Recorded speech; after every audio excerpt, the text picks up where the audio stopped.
2026 के आरंभ के बाद ये मेरा गुजरात का पहला दौरा है।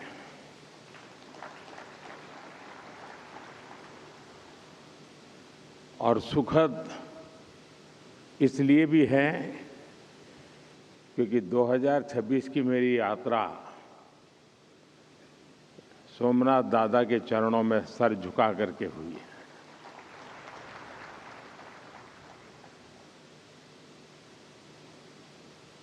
और अब मैं राजकोट में इस शानदार कार्यक्रम में हिस्सा ले रहा हूं। यानी विकास भी विरासत भी, यह मंत्र हर तरफ गूंज रहा है। मैं देश और दुनिया भर से यहां पधारे आप सभी साथियों का वाइब्रेंट गुजरात रीजनल समिट में स्वागत करता हूं, अभिनंदन करता हूं। साथियों, जब भी वाइब्रेंट गुजरात समिट का मंच सजता है तो मुझे सिर्फ एक समिट नहीं दिखती, मुझे 21वीं सदी के आधुनिक भारत की वो यात्रा नजर आती है जो एक सपने से शुरू हुई और आज एक अटूट भरोसे तक पहुंच चुकी है। 2 दशकों में वाइब्रेंट गुजरात की ये यात्रा एक ग्लोबल बेंचमार्क बन गई है। अभी तक इसके 10 एडिशन हो चुके हैं और हर एडिशन के साथ इस समिट की पहचान और भूमिका दोनों मजबूत होती रही है। साथियों, मैं वाइब्रेंट गुजरात समिट के विजन के साथ पहले दिन से जुड़ा रहा हूं। शुरुआती दौर में हमारा मकसद था कि गुजरात के सामर्थ्य से दुनिया परिचित हो, लोग यहां आए और यहां निवेश करें और इससे भारत को फायदा हो, दुनिया भर के निवेशकों को भी फायदा हो। लेकिन आज ये समिट इन्वेस्टमेंट से भी आगे बढ़कर ग्लोबल ग्रोथ, इंटरनेशनल कोऑपरेशन और पार्टनरशिप का एक मजबूत प्लेटफॉर्म बन गई है।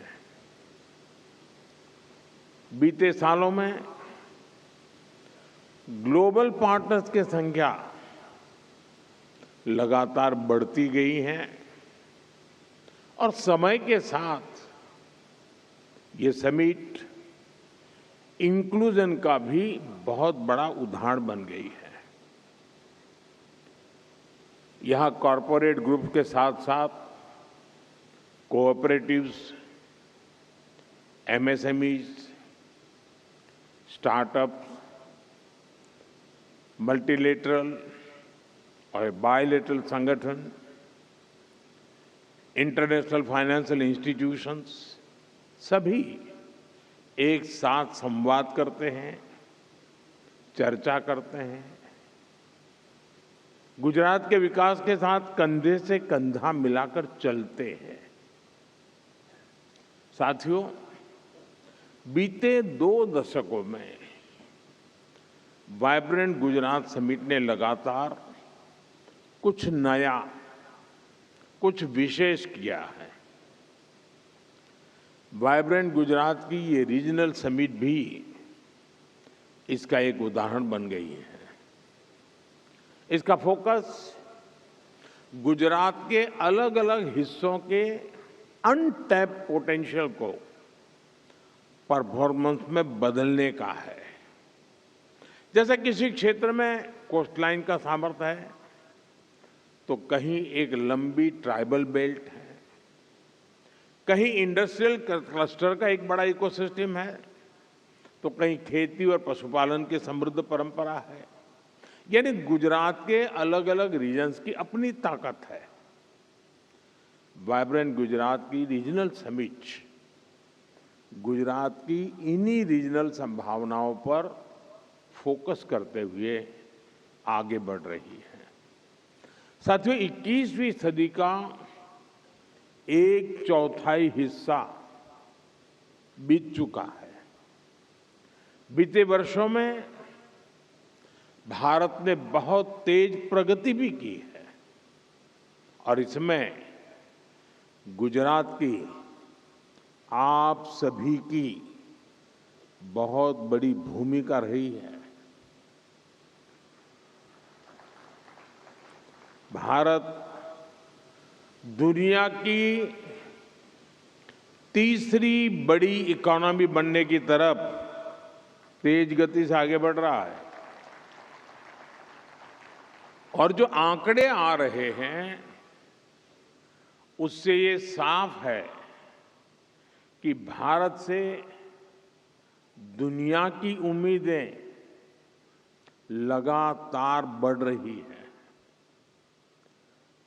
भारत दुनिया की फास्टेस्ट ग्रोइंग लार्ज इकोनॉमी है।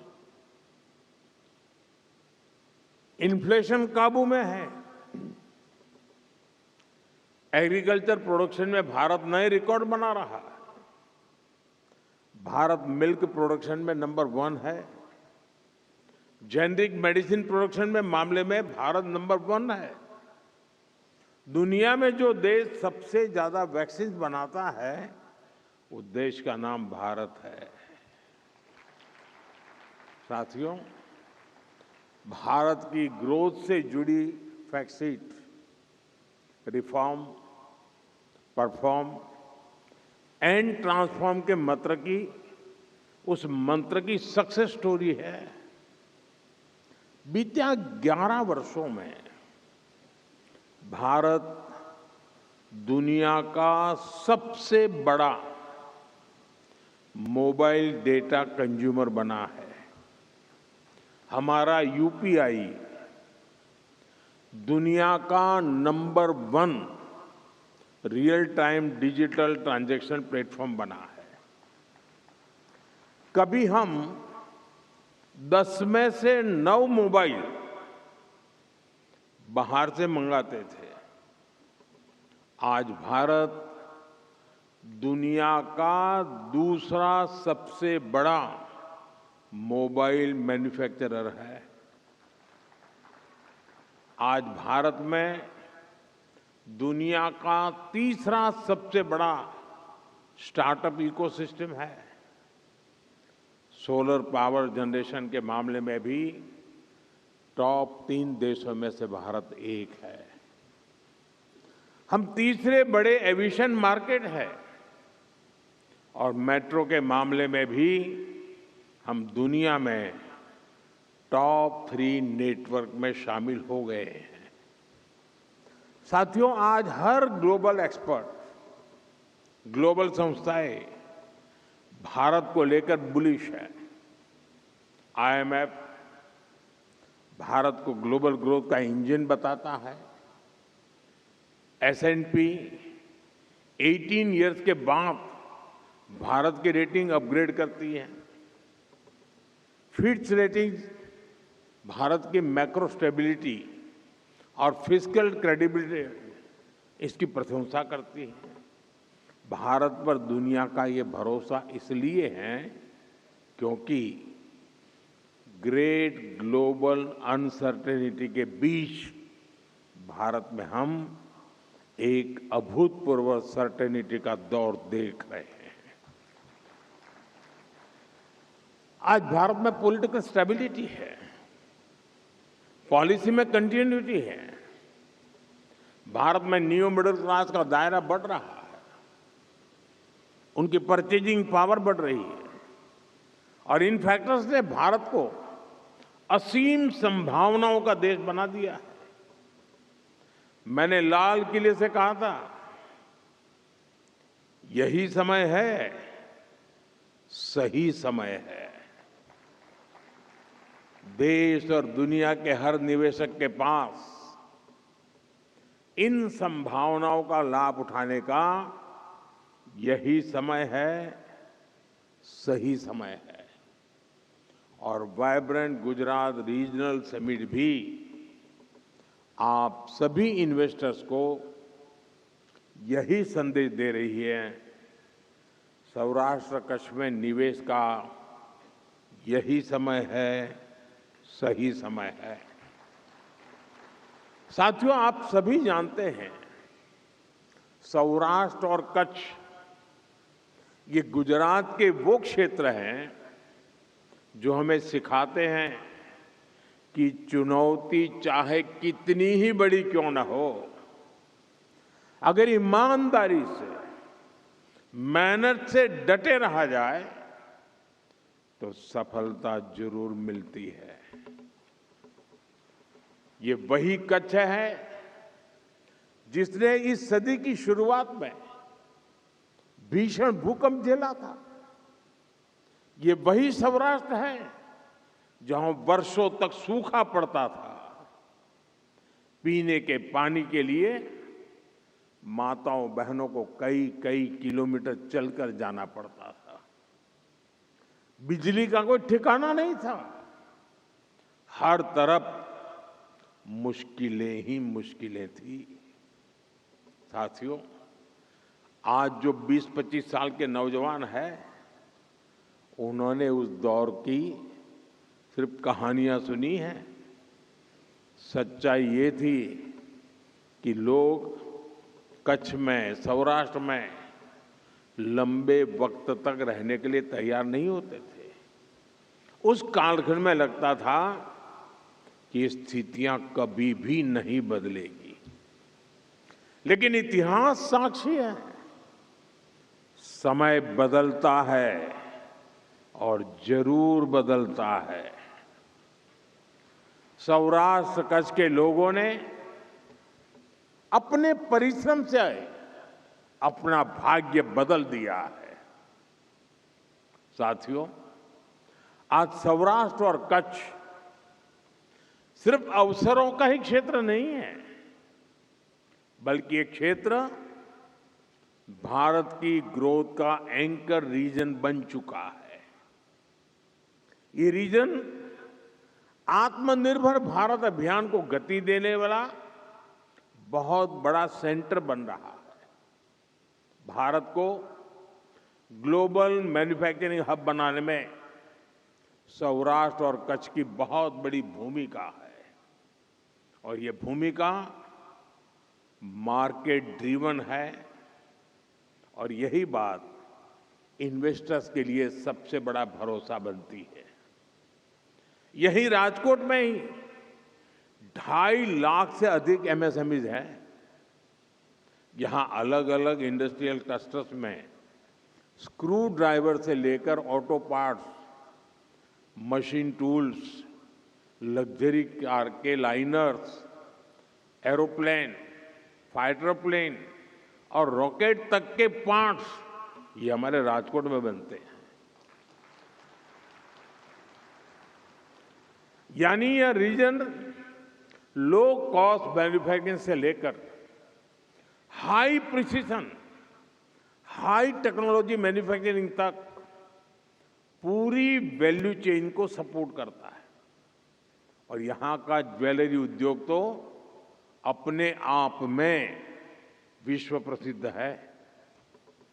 यह सेक्टर स्केल, स्किल और ग्लोबल लिंकेज तीनों का उदाहरण है। साथियों, अलंग दुनिया का सबसे बड़ा शिप ब्रेकिंग यार्ड है। दुनिया के 1/3 शिप्स यहीं पर रिसाइकल होते हैं। यह सर्कुलर इकोनॉमी में भारत की लीडरशिप का भी प्रमाण है। भारत टाइल्स के बड़े प्रोड्यूसर में से एक है। इसमें भी मोरबी जिले का योगदान बहुत बड़ा है। यहाँ मैन्युफैक्चरिंग कॉस्ट कॉम्पिटिटिव भी है और ये ग्लोबली बेंचमार्क भी है। और मुझे याद है सौराष्ट्र के अखबार के लोग यहाँ मौजूद होंगे। मेरे बाल नोच लेते थे। एक बार मैंने यहाँ सौराष्ट्र में भाषण में कहा था, मैं એમ કહેલું કે હું જોઈ શકું છું કે એક સમય એવો આવશે કે મોરબી, જામનગર અને રાજકોટ આ ત્રિકોણ મિની જાપાન બનશે। ત્યારે મારી બહુ મજાક ઉડાયેલી। આજે હું મારી આંખો સામે હકીકત જોઈ રહ્યો છું। हमें धोलेरा स्पेशल इन्वेस्टमेंट रीजन पर भी बहुत गर्व है। आज ये शहर मॉडर्न मैन्युफैक्चरिंग का बहुत बड़ा केंद्र बन रहा है। धोलेरा में भारत की पहली सेमीकंडक्टर फैब्रिकेशन फैसिलिटी तैयार हो रही है। ये रीजन फ्यूचर टेक्नोलॉजी के लिए अर्ली मूवर एडवांटेज दे रहा है। यानी आपका इन्वेस्टमेंट बढ़ाने के लिए इस क्षेत्र में जमीन पूरी तरह तैयार है, इंफ्रास्ट्रक्चर रेडी है, पॉलिसी प्रेडिक्टेबल है और विजन लॉन्ग टर्म है। साथियों, सौराष्ट्र और कच्छ भारत की ग्रीन ग्रोथ का, ग्रीन मोबिलिटी का और एनर्जी सिक्योरिटी का भी एक बड़ा हब बन रहा है। कच्छ में 30 गीगावाट कैपेसिटी का रिन्यूएबल एनर्जी पार्क बन रहा है। ये दुनिया का सबसे बड़ा हाइब्रिड एनर्जी पार्क होगा। आप कल्पना कर सकते हैं, यह पार्क पेरिस सिटी से भी 5 गुना बड़ा है। यानी इस क्षेत्र में क्लीन एनर्जी एक कमिटमेंट के साथ साथ कॉमर्शियल स्केल रियलिटी भी है। आप सभी ग्रीन हाइड्रोजन के पोटेंशियल से परिचित हैं। भारत में इस दिशा में अभूतपूर्व स्पीड और स्केल पर काम चल रहा है। यहां कच्छ और जामनगर ग्रीन हाइड्रोजन प्रोडक्शन के बड़े केंद्र बन रहे हैं। कच्छ में एक विशाल battery energy storage system BESS भी स्थापित किया जा रहा है। यानी रिन्यूएबल एनर्जी के साथ ग्रिड स्टेबिलिटी और रिलायबिलिटी भी एंश्योर की जा रही है।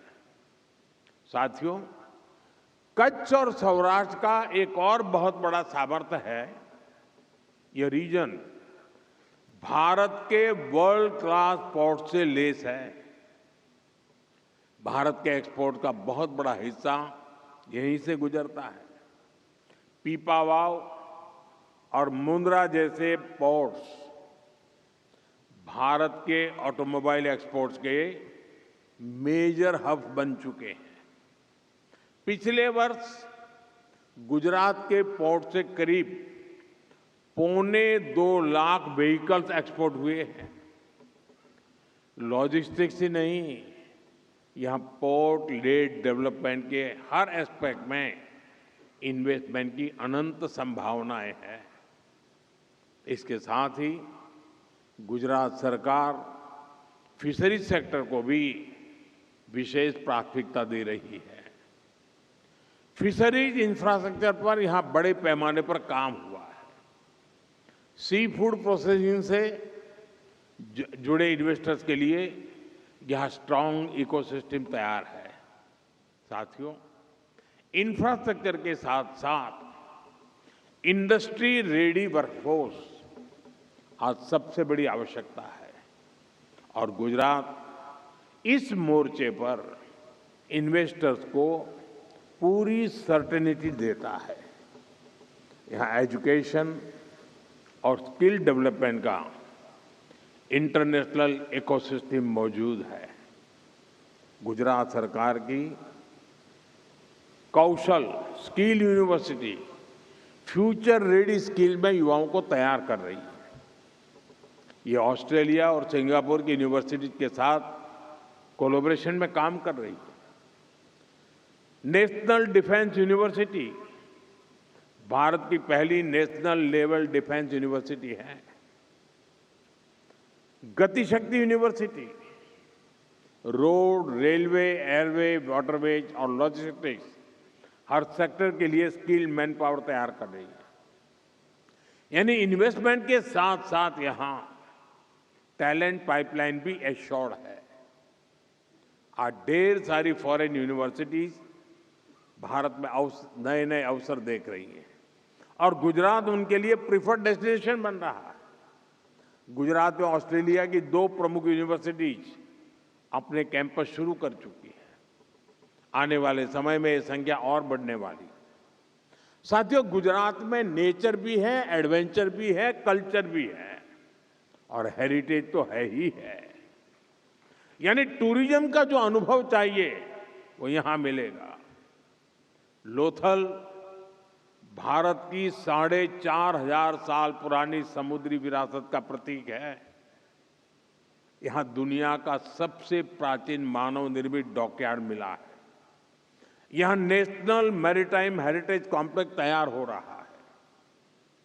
कच्छ में आजकल रण उत्सव का आयोजन भी हो रहा है। यहां की टेंट सिटी में रुकना एक अलग अनुभव होता है।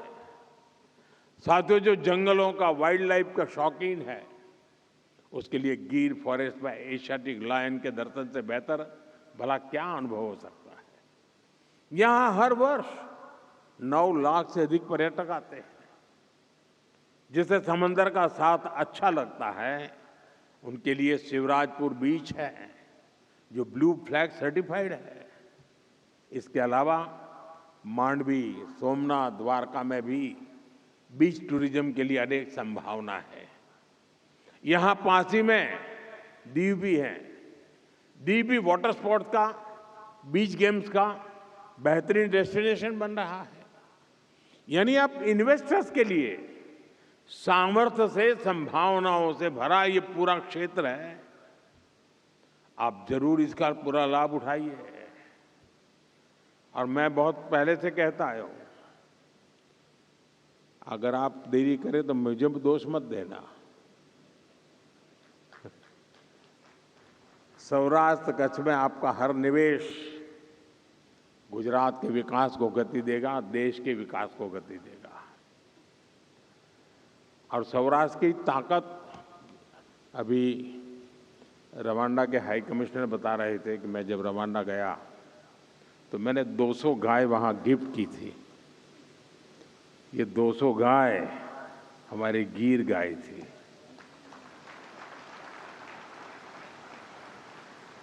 लेकिन उसकी एक विशेषता है, जब हमने 200 गाय दी वहाँ की ग्रामीण इकोनॉमी के लिए, तो उसमें एक नियम है कि गाय तो आपको देंगे लेकिन उसकी जो पहली बछड़ी होगी वो आपको वापस देनी होगी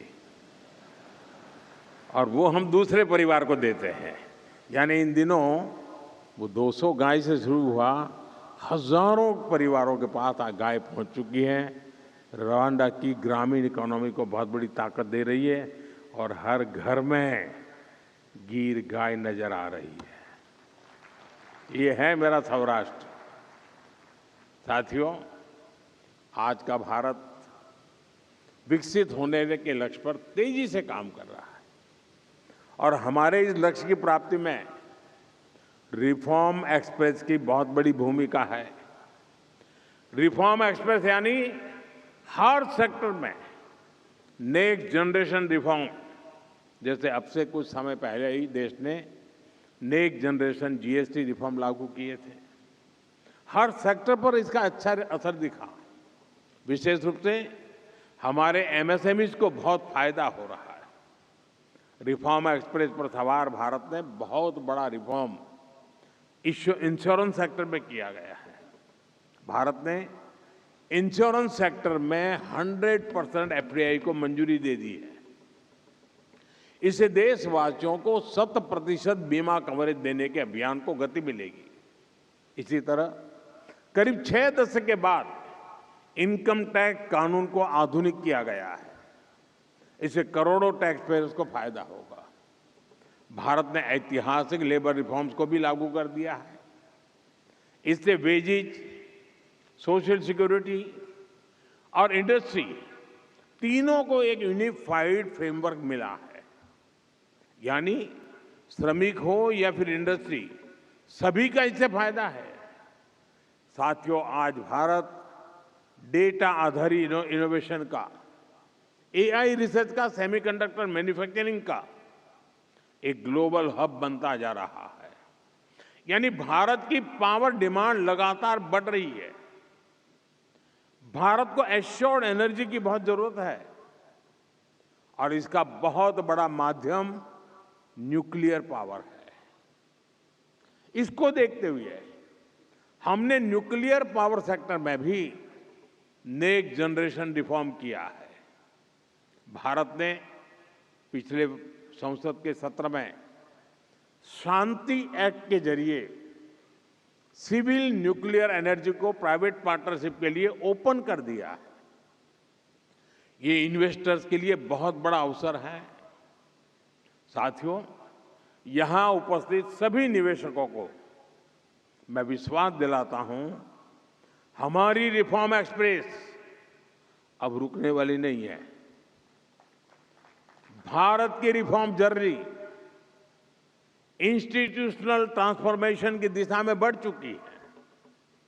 साथियों, आप सभी यहां सिर्फ एमओयू के साथ नहीं आए हैं।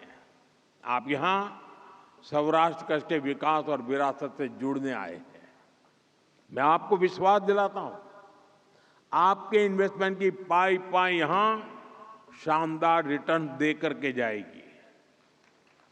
एक बार फिर आप सभी को मेरी बहुत बहुत शुभकामनाएं हैं। मैं गुजरात सरकार को, गुजरात की टीम को भी उनके इस प्रयासों के लिए उनकी सराहना करता हूं, बहुत बहुत बधाई देता हूं। 2027 में शायद उनका वाइब्रेंट समिट होगा।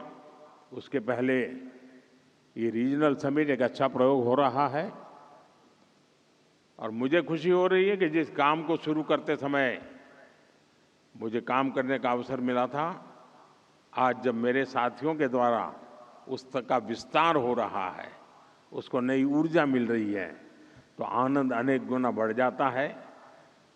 मैं आपको बहुत बहुत बधाई देता हूं, बहुत बहुत शुभकामनाएं देता हूं।